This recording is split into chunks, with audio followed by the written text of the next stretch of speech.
Welcome to भाई की पढ़ाई सब्सक्राइबर, और जिन्होंने नहीं किया वो कर दो।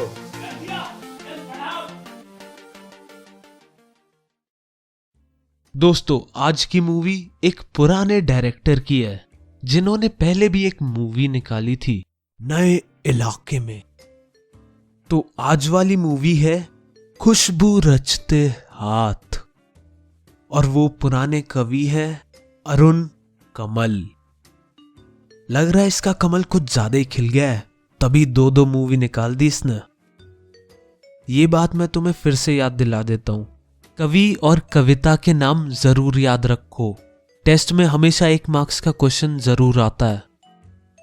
हाँ, तो अगर हम टाइटल को जरा गौर से देखें तो खुशबू रचते हैं हाथ, तो तुम सोच रहे होगे कि ये किस चीज की खुशबू की बात कर रहे हैं।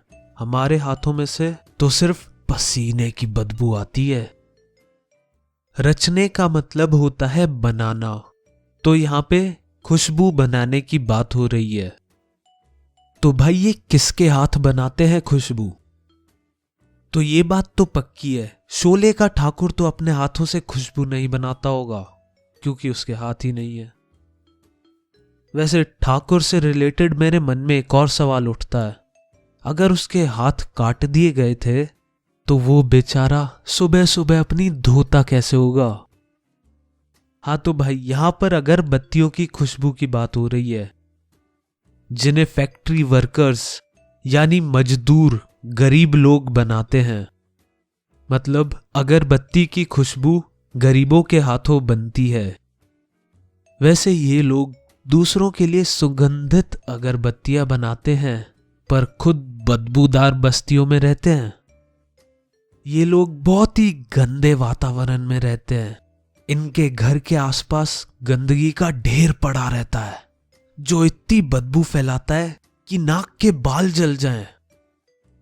इनके घर गंदे नाले पार करने के बाद आते हैं, और इन्हीं के हाथ हैं जो खुशबूदार अगरबत्तियां बनाते हैं और पूरे संसार को महका देते हैं। उनकी हाथों की नसें काम कर करके उभर चुकी हैं। मतलब ऐसा लगता है कि उनकी नसें बाहर आ रही हैं, और काम करते करते उनके नाखून घिस गए हैं। और एक हमें देखो, न जाने कितनी बार नाखूनों की वजह से असेंबली में हमें डिफॉल्टरों की लाइन में खड़ा रहना पड़ा है। हाँ, तो बात हाथों की हो रही थी, तो अगरबत्तियां बनाने वालों में वो नन्हे नन्हे बालक भी शामिल है, जिनके हाथ पीपल के पत्तों की तरह कोमल हैं। और वो जवान लड़कियां भी हैं, जिनके हाथ फूल की डाली की तरह खुशबूदार हैं। इनमें वो मजदूर भी है जिनके हाथ ज्यादा देर काम करने से कट चुके हैं, और वो लोग भी हैं जिनके हाथों में घाव हो चुके हैं, और फिर भी वो काम करे जा रहे हैं। ये भले ही रहते बदबूदार जगह पर है, पर अपने हाथों से खुशबू रच देते हैं। देश की फेमस अगरबत्तियां एक गंदी बदबूदार गली में बनती हैं।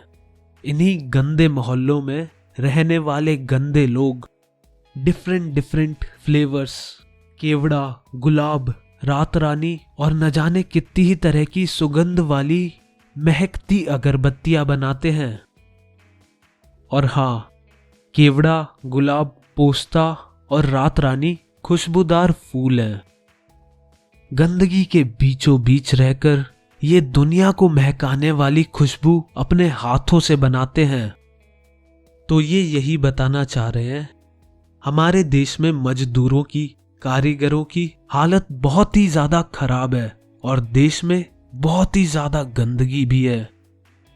तो हमें मिलकर मजदूरों के लिए और देश की सफाई के लिए कुछ करना चाहिए।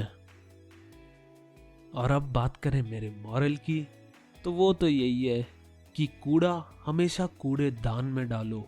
और कूड़ेदान से मेरा मतलब स्कूल का स्टाफ रूम नहीं है, बल्कि डस्टबिन ही है।